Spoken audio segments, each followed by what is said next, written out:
Саламатсызбы, тебірткені көріп жатасыз. Бүгін саясатчылардың бірігісі жана жаштардын тажагандыгы жөнүндө кеп кылабыз.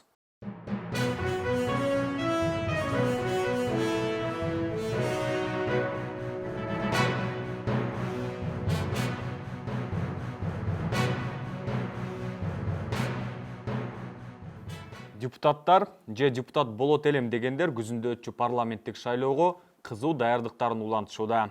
Дегеним, саясий партиялар саясий күчтөрдүн ортосунда биригүү орун алды. Арасында эскилер эле жаңыланып бириктиктесе, мурда башкалардан чачырап биримдик болгондору бар. Булардын баары биригип, мекен үчүн ынтымакташып бириккендерге конкурент болуу аракетин көрүүдө. Да! Мы готовы к бою. 6 рейнджеров вместе победят зло.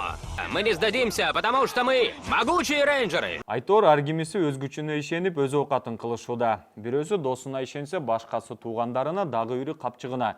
Эң кыйындары атасына ишенип даярдык көрүшүүдө. Кыскасы эл шайлайт деп үмүт артып элге ишенген жалгыз эле бирөө бар көрүнөт.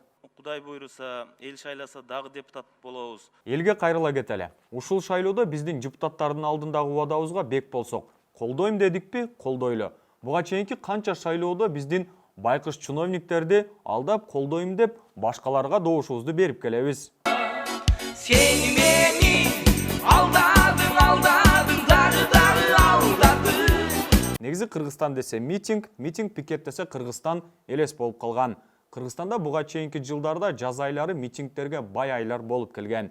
Бирок быйылкы жылкы вируска байланыштуу абалдан улам митингтердин баары токтоду эле. Не дейм эми?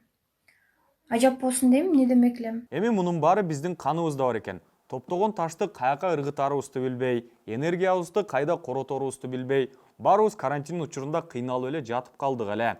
Бирок Кыргыздан амал качып кутула албайт экен. Жакында эле 5-июнда бизди түйшөлткөн, тажаткан маселелер бар эле, алардын баарын айттык. Алгачкы ирет Кыргызстанда онлайн митинг болуп өттү.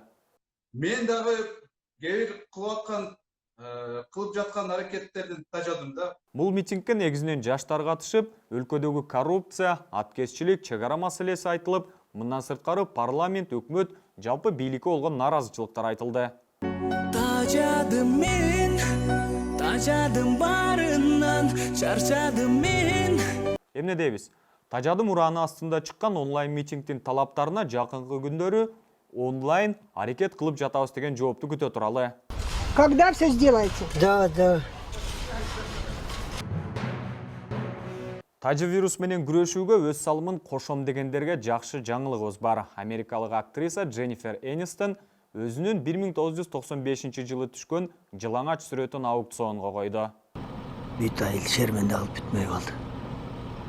Кандай байланышы бар деп таң калышыңыз мүмкүн. Сүрөт сатылган акчанын баары коронавирус менен күрөшүүгө жумшалат экен.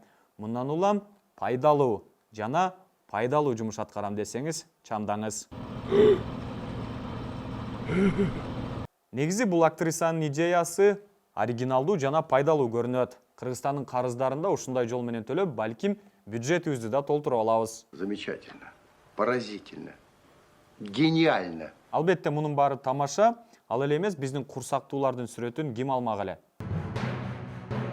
Бонус. Нурлан Мотоевден жакшы маанай сиздер үчүн. Подожди, я оставил любовь позади, и теперь у меня впереди. Дожди. Негизи биздин саясатчылардын басымдуу бөлүгү чыгармачыл келишет. Мындан улам ак үй көгүйдөгү аракеттер окшошпой жаткандан соң маданиятка салым кошууга сиздерди чакырып, бүгүнкү берүүбүздө жыйынтыктайбыз. Амандыкта көрүшөлү.